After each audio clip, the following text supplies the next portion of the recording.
வாழ்க வளமுடன்.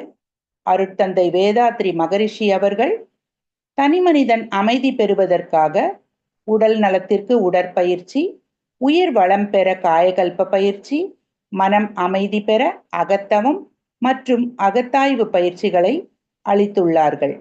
இத்தகைய சிறப்பான மனவளக்கலை எனும் வாழ்க்கை கல்வியை உலக சமுதாய சேவா சங்கம் ஸ்கை யோகா இணைய வழியே 12 நாட்கள் அடிப்படை பயிற்சியாகவும் அதனைத் தொடர்ந்து 4 மாதங்கள் சான்றிதழ் கல்வியாகவும் நம் இல்லம் தேடி வந்து அளித்து வருகிறது. இந்த சிறப்பான செய்தியினை நமது உறவுகளிடமும் நட்புகளிடமும் பகிர்ந்து அனைவரும் உடல் நலத்துடன் ஆரோக்கியமாக அமைதியாக வாழ நம்மால் ஆன சிறு உதவியினை செய்வோம். மகரிஷியின் கனவாம் உலக அமைதிக்கு நம்மால் இயன்ற சிறு தொண்டினை செய்து குருவின் கனவினை நனவாக்குவோம். மேலும் விவரங்களுக்கு குண்டலினி யோகா .edu.in இளையதளத்திற்கு செல்லவும். வாழ்க வளமுடன். தவத்தினை தொடர்ந்து ஊனுடம்பே ஆலயம் என்ற தலைப்பில் சிந்தனை விருந்து வழங்க பேராசிரியர் அருள்நிதி ராஜேஸ்வரி குமார் அம்மா அவர்களை அன்புடன் அழைத்து அமர்கிறோம். வாழ்க வளமுடன் அம்மா. வாழ்க வளமுடன் அம்மா. கேக்குதுங்களாம்மா?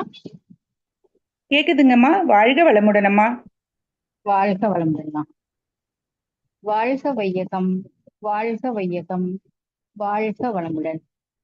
மீண்டும் இணைப்பில் இணைந்துள்ள இரு பால்மை என்பர்களுக்கும் இனிய மாலை வணக்கங்களும் வாழ்க வளமுடன் வாழ்த்துக்களும். சிறப்பானதொரு துரிய தவத்தை நடத்திய பேராசிரியர் அருள்நிதி வேங்கடலட்சுமி அம்மா அவர்களும் அவரது அன்பு குடும்பமும் அருட்பேராற்றல் கருணையினால் உடல் நலம், நீலாயுள், நிறை செல்வம், உயர்ப்புகள், மெய்ஞானம் ஓங்கி வாழ்க. வாழ்க வளமுடன் அம்மா.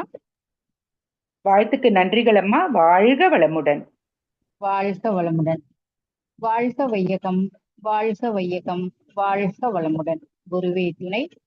எவர் ஒருவர் குருவை மதித்து ஒழுகினாலும் தப்பாது குரு உயர்வு மதிப்போர் தம்மை தரத்தில் உயர்த்தி பிறவி பயனை நல்கும். வாழ்க வளமுடன். இன்னைக்கு நம்ம சிந்திக்க வேண்டிய தலைப்பு ஊனுடம்பே ஆலயம். அப்ப இந்த உடம்பை பத்தி தான் நம்ம இன்னைக்கு சிந்திக்க போறோம். அதுக்கு முன்ன நம்மளுக்கு திருமூலர் ஒரு திருமூல தெய்வம் ஒரு 4 அடி கவியிலே கொடுத்திருப்பாரு. உள்ளம் பெருங்கோயில் ஊனுடம்பாலயம், வள்ளல் பிராணர்க்கு வாய் கோபுரவாசல், தெல்ல தெளிந்தார்க்கு சீவன் சிவலிங்கம், கள்ளப்புலனைந்தும் காலா மணி விளக்கே. அப்ப இந்த உடம்பு தான் எல்லாமே செய்யுது. இந்த உடம்புல இருந்துதான் எல்லாமே நம்மளுக்கு இந்த புலன்கள் மூலமா தான் நம்ம எல்லாத்தையும் அனுபவிக்கிறோம் அப்படிங்கறத அந்த கவியில தெளிவா கொடுத்திருக்காரு. இதுக்கு பின்னாடி நம்ம சிந்தனை முடிக்கும் போது இதுக்கு ஒத்தது மாதிரி மகிழ்ச்சியோட கவியை நம்ம கவனிக்கலாம். அப்ப இந்த இறைநிலையை நோக்கிய பயணத்துக்கு ஆன்மீக பயணம் தடைப்படாமல் இருப்பதற்கு, வினைப்பதிவுகளை போக்கி புதிய வினைகளை சேர்த்து கொள்ளாமல் இருப்பதற்கு இந்த உடம்பு ஆகிய ஆலயத்தை நம்ம என்ன பண்ணணும்? பேணி பாதுகாக்கணும். அப்ப இறைநிலையோட உச்சகட்ட கருவிதான் இந்த உடம்பு. அப்ப இந்த உடலை பற்றிய விழிப்புணர்வு நம்மளுக்கு எப்பயுமே இருக்கணும். தான் இயற்கை சமுதாயம் என்ற 3 கூற்றின் இணைப்புலதான் மனித வாழ்க்கை நடைபெறுது இல்லையா? அப்ப மனித உடலில் இதய இயக்கம், சுவாசம், பசி எழுச்சி, உணவு, செரிமானம், சத்து பொருட்கள் பயனாகுதல், கழிவுகளை வெளியேற்றுறது போன்ற செயல்பாடுகள் அனைத்தும் இயற்கையோட நீதிக்குட்பட்டே தான் நடக்குது. சுவாமிஜி ஒரு கவியில கூட அழகா சொல்லியிருப்பாங்க. வினைப்பதிவாம் சுமையை விடுத்து தூய்மை பெறவே நினைவாய் உடல் எடுத்தேன் இளம் மீது விழுந்த பின்னே, இணை மறந்தேன் எந்தன் வினை மறைந்தேன் இறைவா உனை மறந்தேன் ஆனால் நீ உள் நிறைந்து என்னை மீட்டு அப்படிங்கிற சொல்றாரு. அப்ப பதிவுகள் இருக்கிறதுனாலதான் மீண்டும் மீண்டும் நம்ம பிறவி எடுக்கிறோம். இந்த பஞ்சபூத கூட்டோட தான் இந்த உடம்பு கோடிக்கணக்கான சின்னஞ்சிறு செல்களால் ஆனது. அப்ப ஜீவகாந்த ஆற்றல் விரைவால தான் அணுக்களும் செல்களும் ஒன்றை ஒன்று மற்றொன்று இணைத்து பிடித்துக்கிட்டு வச்சிருக்கு இல்லையா? தசைகள், எலும்புகள், செல்கள், திசுக்கள் எல்லாமே இந்த ஒன்னோட ஒண்ணு பின்னி பிணைஞ்சுதான் இருக்குது. அப்ப இந்த ஆலயத்துக்குள்ள என்னெல்லாம் நடக்குதுங்கிறத நம்ம கொஞ்சம் கவனிக்கலாம். அதாவது நன்கு வளர்ந்த ஒரு மனிதனோட உடல் மொத்தம் 206 எலும்பு இருக்குதான். ஆனா அவன் குழந்தையா இருக்கும்போது அவனுடைய உடல்ல 300 எலும்புகள் இருக்குமா. அந்த குழந்தை வளர்ந்து வர வர அவற்றில் 94 எலும்புகள் மற்ற எலும்புகளோட இணைந்து போயிடுமா. அப்ப நாம வினாடிக்கு 6 வினாடிக்கு ஒரு முறை கண்களை இமைக்கிறோம். சாதாரணமாக வாழ்நாள்ல சுமார் 25 கோடி முறைகள் கண்களை இமைக்கிறோமா. நமக்கு 2 கால் இருக்கு, நமக்கு 2 கை இருக்கு, நமக்கு 2 கண் இருக்கு, நமக்கு 2 காது இருக்கு. ஆனா இதையெல்லாம் ஒரே அளவா இருக்குதா? இல்லையே. காரணம், கருவில் திசு வளரும் போது அதன் உறுப்புகள் ஒரே சீராக வளருவதில்லையா. இந்த மிகச்சிறிய வித்தியாசம் தான் இந்த உடம்ப அழகுபடுத்தி காட்டுது. நம் இடது கால் செருப்பை விட வலது காலின் செருப்பு வேகமாக தேய்வது கூட இந்த வித்தியாசத்துலதான் சொல்றாங்க. அப்ப மனிதன் இறந்த பின்ன அவனோட ஜீரண உறுப்புகள் தொடர்ந்து 24 மணி நேரமும் வரை செயல்படுமா. அவனது எலும்புகள் தொடர்ந்து 4 நாட்கள் வரை செயல்படுமா. தோல் தொடர்ந்து 5 நாட்கள் வரை அதன் பணியை செஞ்சுக்கிட்டே இருக்குமா. கண்கள் மற்றும் காதுகள் தொடர்ந்து 6 மணி நேரம் அதோட பணியை செய்யுமா. தசைகள் 1 மணி நேரம் செயல்படுமா. சிறுநீரகம் 6 மணி நேரம் செயல்படுமா. ஆகவே மனிதனுடைய உயிர் பிரிந்தாலும் அவனுடைய உடல் உறுப்புகளின் செயல்பாடுகள் நிறுத்தப்படலாங்க. அப்ப 50 நாட்களுக்கு ஒரு முறை மாதவிடாய் ஆகும் பெண்களுக்கு 300 நாட்கள்ல குழந்தை பிறக்குது இல்லையா. 28 நாட்களுக்கு ஒரு முறை மாதவிடாய் ஆகும் பெண்களுக்கு 250 நாட்கள்ல குழந்தை பிறக்குது. இதை தவிர மாதவிடாய் பிரச்சனைகள் உள்ள பெண்களுக்கு குழந்தை பிறப்பும் சற்று முன்னாடியே நடந்து விடுது, குறை பிரசவமும் நடக்குது. அப்ப பெண்கள் விஷயத்துல நாம கவனமாக இருக்கணும். அப்ப பகல்ல 8 மில்லிமீட்டர் சுருங்கி இரவில் 8 மில்லிமீட்டர் உயர்ந்து விடுகிறோமா. எப்படின்னு கேட்டா, பகலில் நாம் வேலை செய்யும் போது தண்டுவடத்தில் உள்ள குருத்தெலும்பு அந்த வட்டுகள் ஈர்ப்பு விசை காரணமாக அழுத்துமா நம்மள. அதனால உயரம் குறைகிறது. இரவில் எந்தவித விறைப்பு தன்மையும் இல்லாம படுத்து தூங்குறோம் இல்லையா, நமது உடம்பின் உயரம் ஒரு கூடுமா கொஞ்சம்.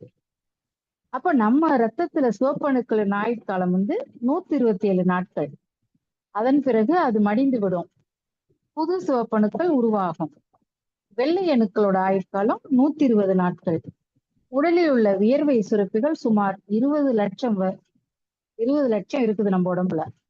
அவை ஒரு நாளில் 5 லிட்டர் முதல் 6 லிட்டர் வியர்வையை வெளியில தள்ளுது. அப்ப நமது கைகள்ல நடுவிரல் நகம் தான் வேகமாக வளருது, கட்டை விரலின் நகம் மெதுவாக வளருதான். கை விரல் நகத்தை விட கால் விரல் நகம் பொறுமையா தான் வளருமா. நாம் இரவுல தூங்கும் போது அசையாம தூங்குறது இல்லை யாருமே. சுமார் 40 முறை அந்த பக்கம் இந்த பக்கம் புரண்டு படுத்துறோம். அப்போ உடல் தோலின் எடை பருமன் விகிதம் குறைந்தபட்சம் 1/2 மில்லிமீட்டர் தானா. ஆனா மூளை அதிகமாக வேலை வாங்கும் மனித உறுப்பு கட்டை விரல்கள். மனித உடலில் உள்ள கடினமான பாகம் எதுன்னு கேட்டீங்கன்னா தாடை எலும்பு தானா. அப்ப மனித மூளை 80% முதல் 85% தண்ணீரை கொண்டுதான் இருக்குமா. கல்லீரல் 500 விதமான இயக்கங்களை நிகழ்த்துதுதான். அப்போ உடல் தசைகளின் எண்ணிக்கை மொத்தம் 630. அப்போ உடலின் மொத்த எடையில 12% ரத்தம் பங்கு வகிக்குதாம். அப்ப தலைமுடி 1 லட்சத்துல இருந்து 2 லட்சம் வரை நம்ம தலைமுடி இருக்குமா. அது ஒரு மாதத்திற்குள் 1.25 சென்டிமீட்டர் வளருமா. அப்ப மண்டையோடு 80 வயது வரை வளருமா நம்மளுக்கு மனித உடம்புக்கு. மனித முகங்களை 520 வகைக்குழுக்குள்ள அடக்கி விடலாமா. மனித நாக்கின் நீளம் 10 சென்டிமீட்டர் அளவு இருக்குமா. நாம் படுத்திருக்கும் போது ஒரு நிமிடத்துக்கு 9 லிட்டர் மூச்சு காற்றும், உட்கார்ந்து இருக்கும் போது 18 லிட்டர் மூச்சு காற்றும் நடக்குதாம். அப்போ நம்ம நடக்கும் போது ஒரு நிமிடத்துக்கு 27 லிட்டர் மூச்சு காற்று தேவைப்படுது நம்மளுக்கு இல்லையா. அப்ப சிறுநீரகத்துல இருந்து 10 லட்சத்துக்கும் மேற்பட்ட வடிகட்டிகள் அங்க இருக்குது.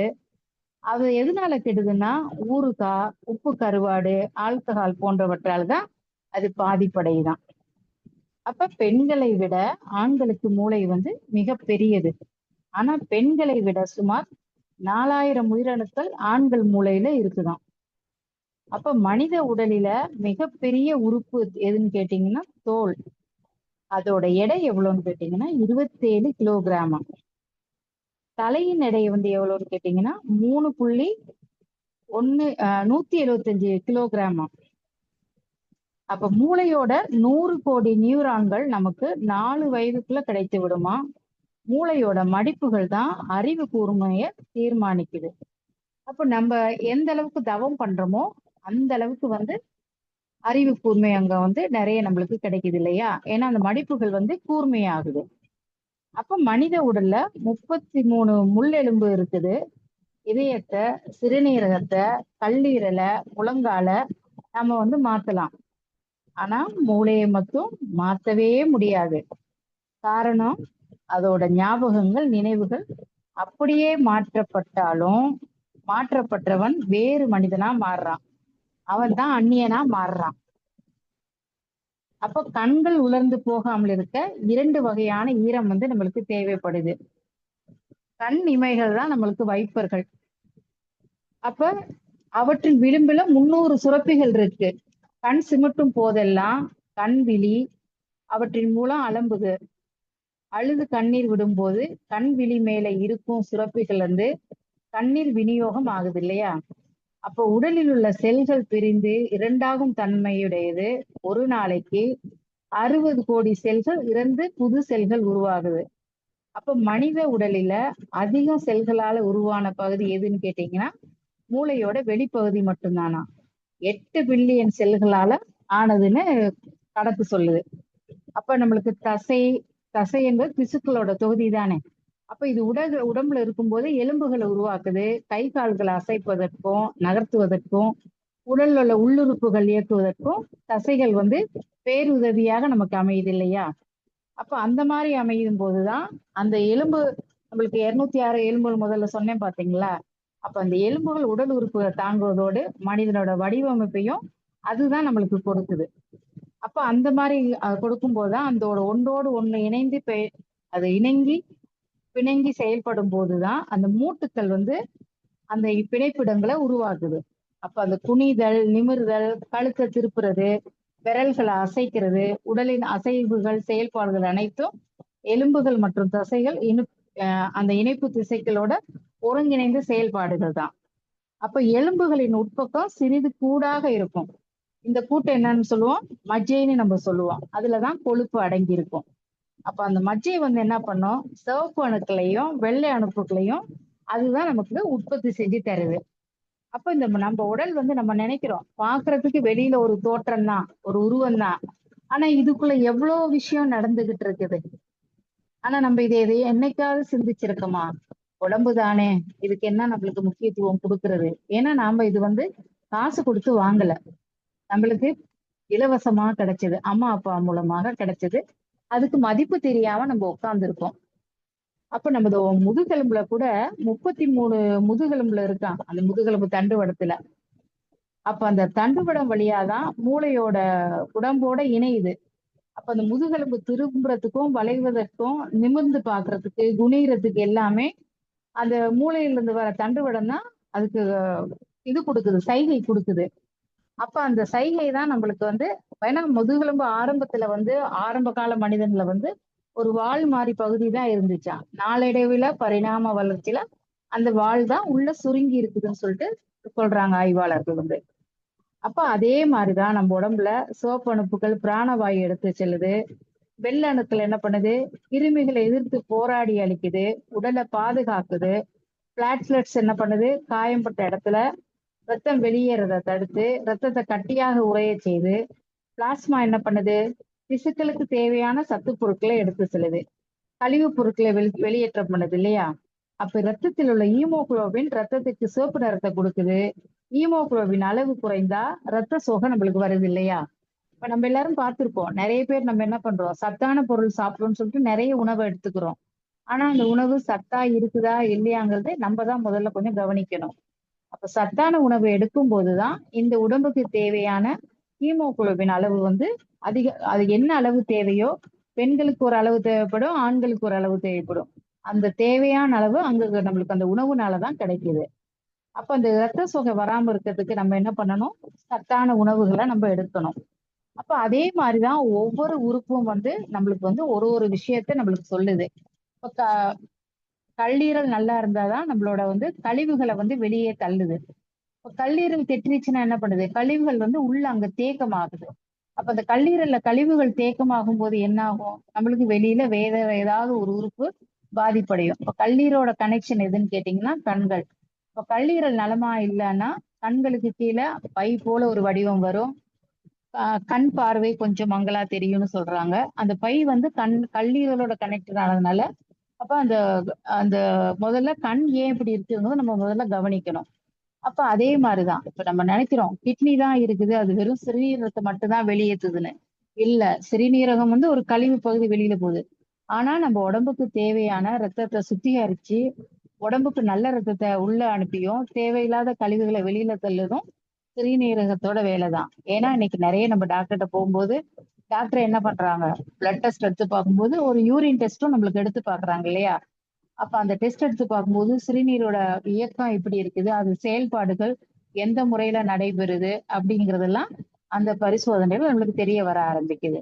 அப்ப அதே மாதிரிதான் ரத்த பரிசோதனை செய்யும் போதும் உடம்புல இருக்க சர்க்கரையோட அளவு, அந்த இன்சுலின் எவ்வளவு தூரம் இருக்குது, சாப்பாட்டுக்கு முன்ன என்ன அளவு இருக்குது, சாப்பாட்டுக்கு அப்புறம் எவ்வளவு அளவு வருது, அதெல்லாம் ஒரு லிமிட் வச்சிருப்பாங்க. அந்த அளவுக்குள்ள இருந்தா வந்து நம்மளுக்கு வந்து ரத்தத்துல சர்க்கரை அளவு குறைந்திருக்கு, கூடி இருக்கு அப்படிங்கிறத அங்க வந்து நம்மளுக்கு டாக்டர் வந்து சொல்ல ஆரம்பிக்கிறாங்க. அப்ப நம்ம நினைச்சுக்கிட்டோம் எல்லாமே நம்ம வந்து இந்த உடம்புக்கு வந்து எதுவும் தேவையில்லை, நம்ம நல்ல சத்தா சாப்பிடுறோம், எல்லா பயிற்சியும் செய்யறோம், எதுவும் நம்மளுக்கு வராது அப்படிங்கிறது நம்ம எப்பயுமே அலட்சியத்தோட நம்ம இருக்கவே கூடாது. எப்பயுமே ஒரு விழிப்புணர்வோடயே இருக்கணும். ஏன்னா விழிப்புணர்வோட இருக்கும்போதுதான் அந்த உடம்புல இருக்க உள்ள இருக்க செல்கள் எப்படி இருக்கு, திசுக்கள் எப்படி இயங்குது, எல்லாத்தையுமே நம்மளால கவனிக்க முடியும். ஏன்னா மனிதனோட உயிர் நாடி வந்து இந்த மூச்சு காத்துதான். அப்ப மனிதனால நீர் உணவு இல்லாம கூட சில நாட்கள் உயிர் வாழ முடியும். மூச்சு காத்து இல்லாம வாழ முடியுமா? வாழ முடியாது. ஒரு சில நிமிடங்கள் கூட இருக்க முடியாது. அப்ப மூளைக்கு தேவையான ஆக்சிஜன் அங்க தேவைப்படுது. அப்ப ஆக்சிஜன் தடைப்படும் போதுதான் மூளை செயலிழந்து உயிருக்கு ஆபத்து வருது இல்லையா? அப்ப அந்த ஆக்சிஜனை சரி செய்யறதுக்கு என்ன பண்ணணும்? அதுக்கு தான் அந்த நுரையீரலுக்கு வந்து சுவாமிஜி நம்மளுக்கு வந்து தசைநார் நுரையீரல் பயிற்சி கொடுத்திருக்காரு, மூச்சு பயிற்சி.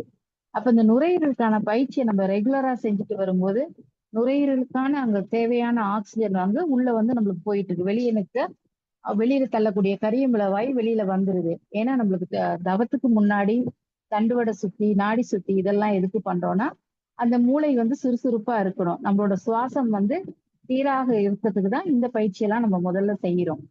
அப்ப அந்த ஆக்சிஜன் எவ்வளவுக்கு எவ்வளவு நுரையீரல் இருக்குதோ அந்த அளவுக்கு வந்து நம்மளுக்கு வந்து உயிர் சக்தி அங்க வந்து உற்பத்தி ஆகி ஆக்சிஜனை அங்க பாதுகாக்குது.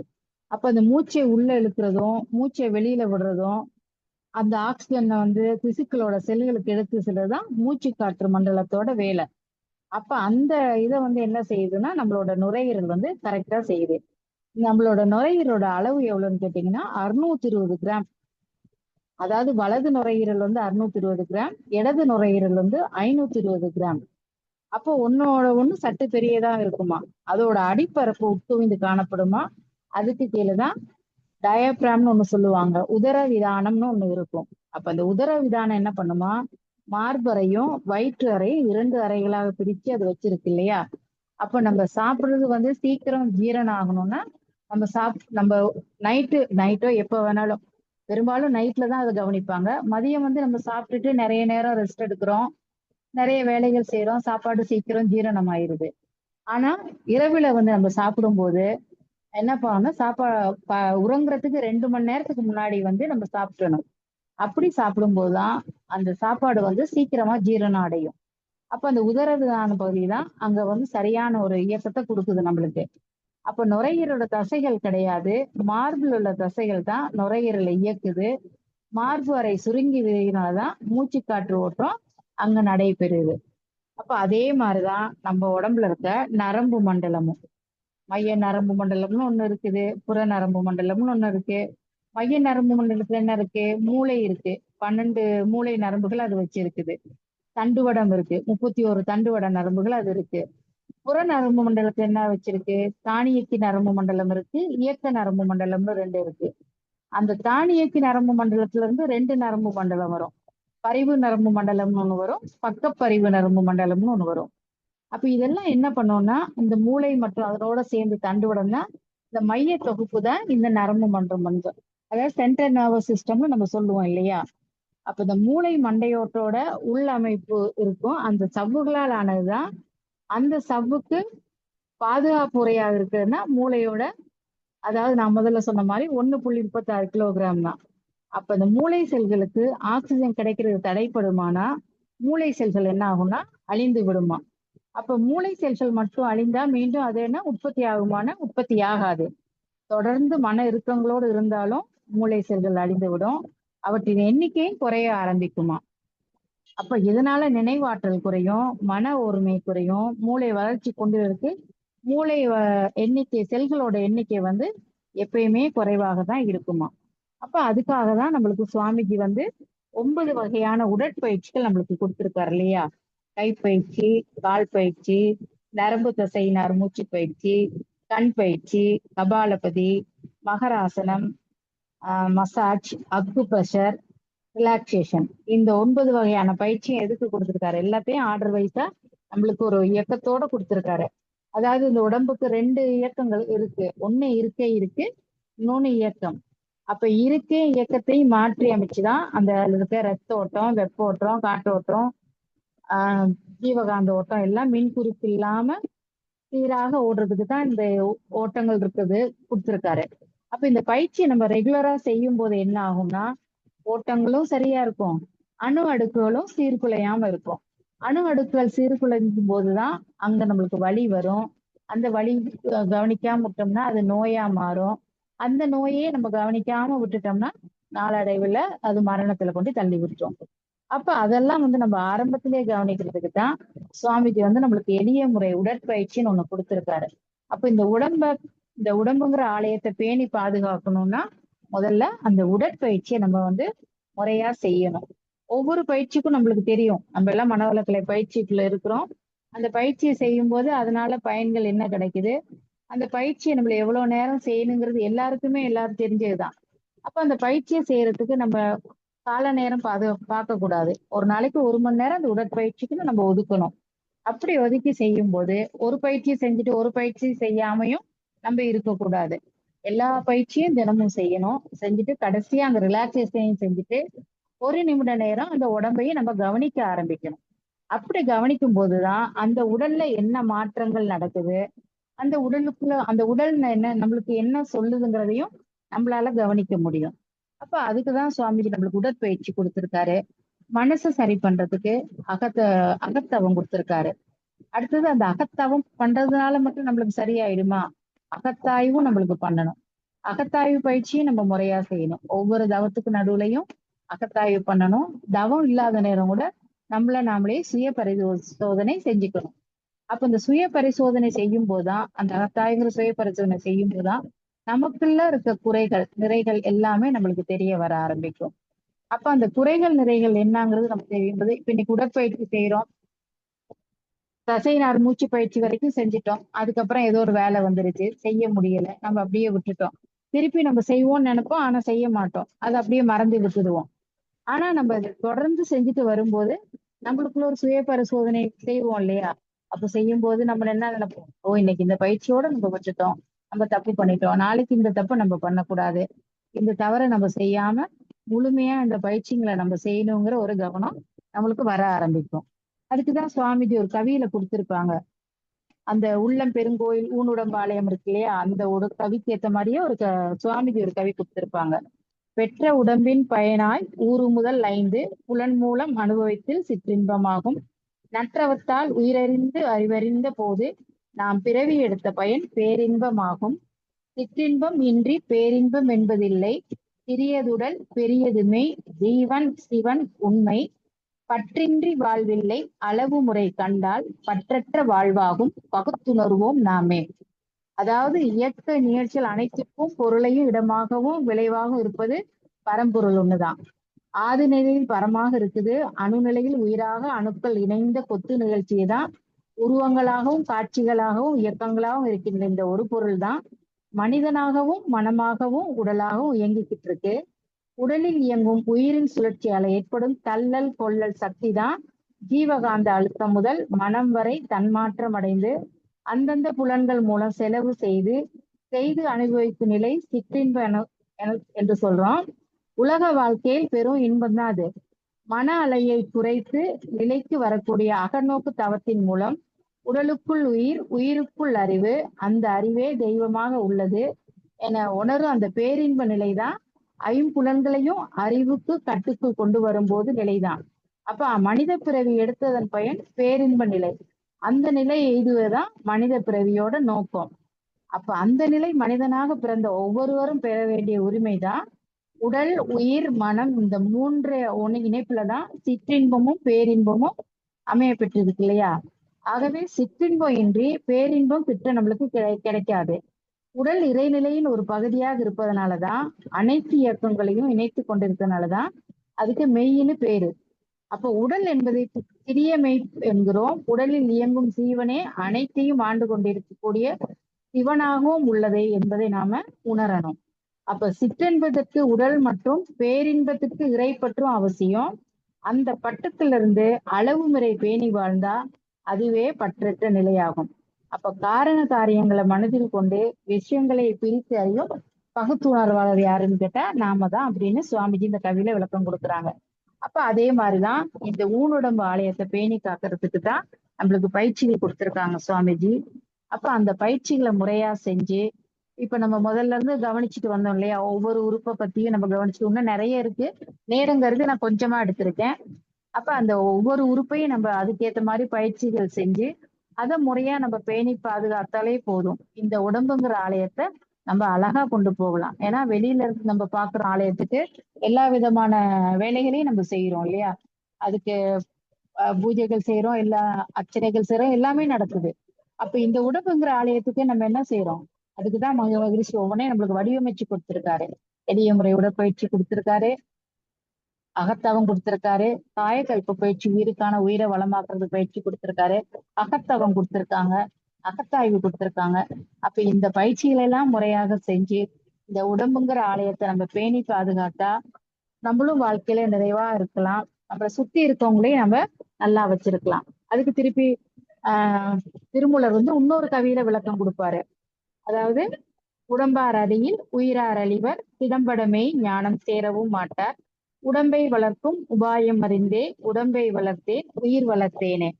அப்ப இந்த முறையான உடல் மனப்பயிற்சிகள் இதெல்லாம் முறையா செஞ்சு வினைப்பதிகளை போக்கி உடலுக்கு நலம் கொடுக்கக்கூடிய உடற்பயிற்சி, காயக்கல்பம், தியான பயிற்சி எல்லாமே நம்ம முறையா செஞ்சுட்டு வாழ்ந்தோம்னா நம்மளும் வாழ்வாங்கு வாழலாம்னு சொல்லி நேரம் கருதி இந்த சிந்தனையை நிறைவு செய்தேன். வாய்ப்பளித்த அத்தனை நல்லுள்ளங்களுக்கும் நன்றி பாராட்டி சிந்தனை செய்மடுத்த அத்தனை நல்லுள்ளங்களும் அருட்பேராற்றல் கருணையினால் உடல் நலம், நீளாயுள், நிறை செல்வம், உயர்ப்புகள், மெய்ஞானம் ஓங்கி வாழ்க வளமுடன் என்று குருவின் நினைவில் நின்று வாழ்த்தி வணங்கி சிந்தனையை நிறைவு செய்கின்றேன். வாழ்க வையகம், வாழ்க வையகம், வாழ்க வளமுடன். வாய்ப்புக்கு நன்றி அம்மா.